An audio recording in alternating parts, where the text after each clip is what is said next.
Bon ben, merci beaucoup à tous d'être venus. Je suis ravie d'avoir un public aussi large et aussi ciblé euh, pour écouter ça. Donc le but de la présentation d'aujourd'hui, c'est vraiment de voir comment communiquer avec intention, parce que quand on fait de la communication sans avoir vraiment une stratégie derrière, on peut vite s'épuiser sans avoir forcément les résultats, alors que quand on sait pourquoi on communique et ce qu'on veut communiquer, on peut vraiment obtenir de très bons résultats, et c'est tout le principe d'une stratégie de contenu.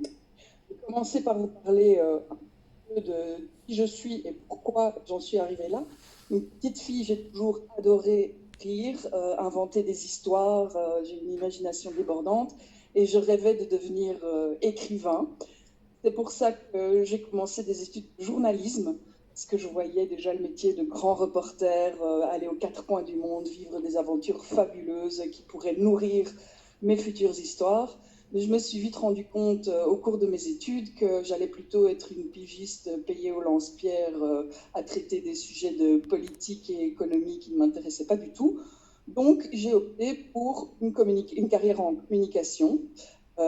Ça payait quand même beaucoup mieux. Et puis, c'était très intéressant par l'impact qu'on pouvait avoir directement sur les gens.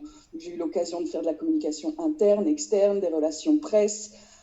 J'ai vraiment pu développer tous les aspects jusqu'au jour où on a eu l'occasion en famille de partir s'installer au Vietnam.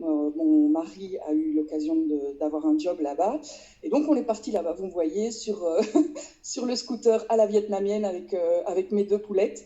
Euh, et pour la première fois de ma vie, je me suis retrouvée sans emploi, donc avec ce sentiment d'inutilité, et financièrement dépendante de mon mari. Premier réflexe, ça a été de dire, bon, ben, je vais me remettre à ma passion, l'écriture. J'ai organisé des ateliers d'écriture, et là, je me suis rendu compte qu'il y a pas mal de femmes d'expats comme moi qui s'étaient lancées dans l'entrepreneuriat pour justement les mêmes raisons que celles qui me posaient problème jusque-là. Et il y en a une des participantes qui m'a dit, mais Marie, moi j'aimerais bien apprendre à écrire, mais pour mon business. Et là, ça a fait tilt dans ma tête. Je me suis dit, mais voilà, c'est génial. Moi, j'adore partager, j'adore avoir des contacts. Si je peux aider les femmes entrepreneurs dans leur processus business en les aidant à se positionner et à communiquer, c'est parfait. Et c'est comme ça qu'au retour du Vietnam, après un divorce, j'ai décidé de me lancer de mes propres ailes et de vivre ma vie selon mes propres termes en aidant les entrepreneurs dans leur communication. Alors aujourd'hui, je voulais aborder le problème de Sabrina. Sabrina, c'est la première au BNI à m'avoir fait confiance. Comme la plupart d'entre vous le savent, elle est agent immobilier, ce qui fait qu'elle a quand même une grosse concurrence. Et elle avait un problème, il fallait vraiment travailler sur son positionnement pour pouvoir attirer plus facilement des clients qui lui correspondent. Elle avait besoin de plus de visibilité aussi, et sans compter le fait du confinement faisait un arrêt complet de ses activités, qu'il fallait en profiter pour se faire connaître, pour pouvoir assurer la relance derrière. Donc, j'ai utilisé ce cas-là pour vous montrer comment je fonctionne pour créer une stratégie de contenu. La première chose que je fais, c'est de travailler sur le client idéal.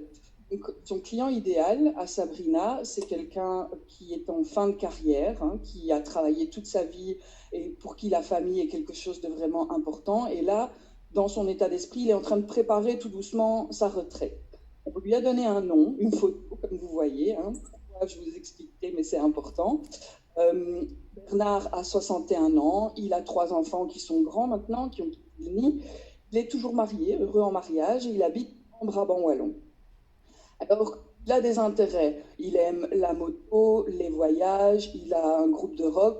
Vous allez me dire, mais est-ce que ça peut avoir comme intérêt de savoir ça? Je ne cible pas que les gens qui aiment la moto, les voyages ou la musique, mais en fait, c'est plus pour démontrer une attitude par rapport à la vie. On voit que c'est quelqu'un de sociable, on voit que c'est quelqu'un de curieux, on voit que c'est quelqu'un qui est dans l'action. Donc voilà, ça c'est pour ça que c'est intéressant dans son client idéal de mettre des intérêts. Il faut bien distinguer la différence entre un client idéal et une cible. Une cible est plus large, le client idéal est vraiment très détaillé, et à quoi il sert, je vous l'expliquerai dans un instant. Alors, son client idéal, Il est principalement actif sur Facebook et encore un peu sur LinkedIn. Et en termes de consommation, il a plus tendance à faire ses courses chez Delhaize. Il réserve ses vacances en faisant quand même des comparatifs sur des sites du type opodo.fr et il peut acheter notamment tout ce qui est livres et IFI, etc. sur Amazon. Qu'est-ce que ça nous dit de ce client idéal? Le fait d'aller chez Delhaize plutôt que chez Colruyt ou chez Aldi, c'est qu'il met quand même la bonne chair en avant, qu'il est orienté vraiment sur la qualité, sur une certaine expérience de vente aussi. Le fait qu'il fasse des comparatifs pour ses voyages, c'est quelqu'un qui est quand même assez porté sur voilà, avoir toutes les clés en main pour prendre les bonnes décisions. Et le fait qu'il aille sur Amazon, il n'a pas peur des outils digitaux. Alors, quels sont ses problèmes? Ça, c'est probablement la partie la plus importante quand on définit son client idéal. La maison est devenue trop grande, puisqu'il n'a plus d'enfants, etc. Il arrive en fin de carrière, il n'a peut-être plus besoin d'autant. Donc, sa première question, ça va être de savoir, est-ce que j'ai intérêt à garder mon bien et à le mettre en location ou est-ce que j'ai intérêt à le vendre? Ensuite, il n'a pas le temps ou les connaissances ou même l'envie de s'occuper de tous ces tracas administratifs lui-même. Sa maman entre bientôt en maison de repos et il a des frères et sœurs, etc. Il se demande comment est-ce qu'on va s'occuper de la vente de cette maison. Voilà, c'est de nouveau quelque chose pour lequel il vaut mieux avoir qu'un d'autre.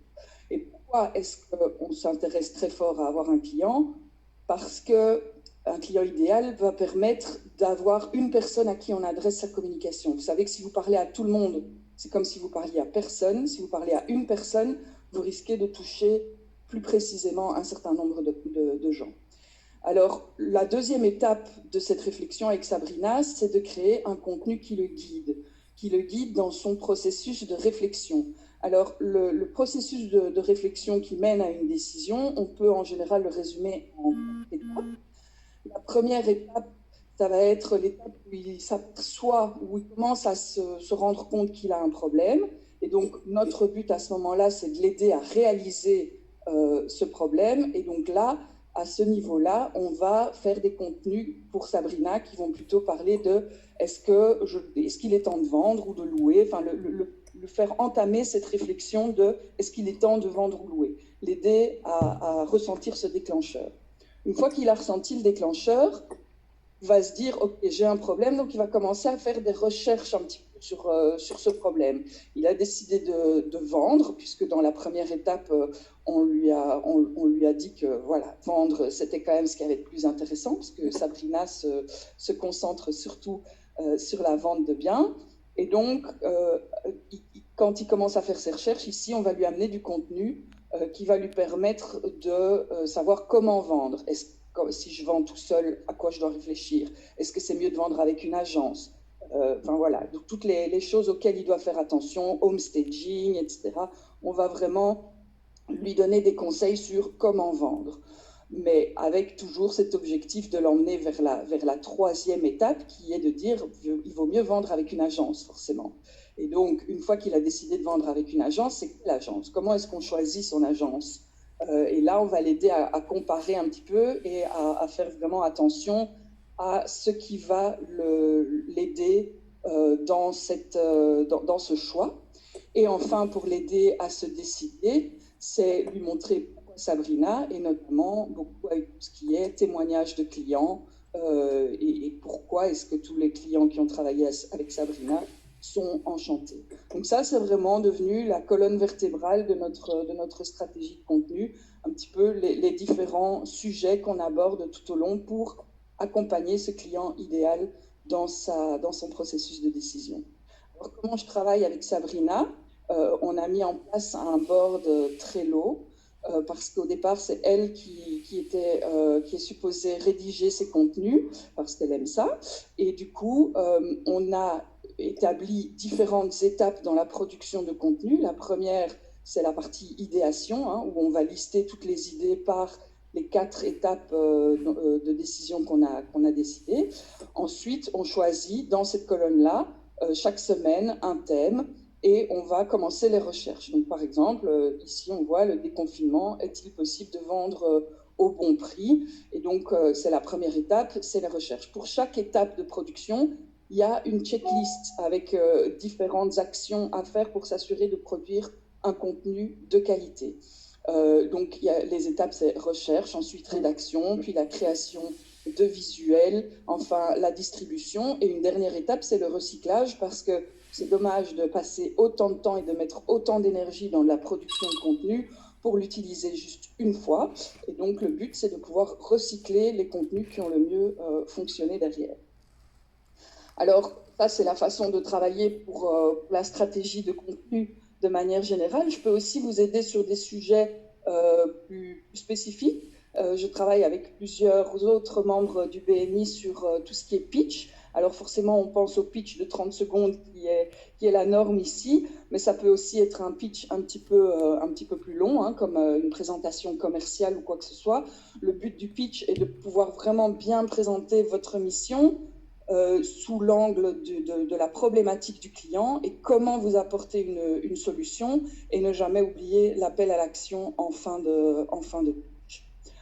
Enfin, je peux aussi vous aider ce qui est webinaire. Vous avez peut-être suivi les webinaires qui ont été organisés avec les entrepreneurs solidaires pour aider les entrepreneurs qui ont été affectés par la crise sanitaire à la relance. Et donc là, je peux accompagner en termes de contenu forcément, mais aussi de toute la stratégie d'acquisition des participants et de conversion derrière, et toute la partie mise en place technique aussi. Et enfin, ce qui est présentation. Donc là, on ne parle pas spécialement, enfin, il y a la présentation commerciale dont on a parlé en pitch, mais ça peut être aussi des présentations comme une conférence, où vous avez des choses, des sujets à traiter et à faire passer, une nouvelle stratégie ou quoi que ce soit. Eh bien, je vais vous aider à le faire passer sous forme d'histoire qui va vraiment toucher. Donc, il y a la partie vraiment contenu, comment est-ce qu'on va raconter ça, et puis aussi visuellement, comment est-ce qu'on va le présenter pour que le visuel vienne en complément du texte, quoi. Donc, si vous connaissez des coachs, consultants, patrons de PME, entrepreneurs qui sont conscients de l'importance de la com et que vous les entendez dire « Je ferais bien de revoir ma communication, j'aimerais avoir plus de visibilité, j'en ai marre de passer du temps sur les réseaux sociaux, ça ne sert à rien, développe un nouveau service ou j'aimerais organiser des webinaires », offrez-leur une séance découverte sur edysuccess.com.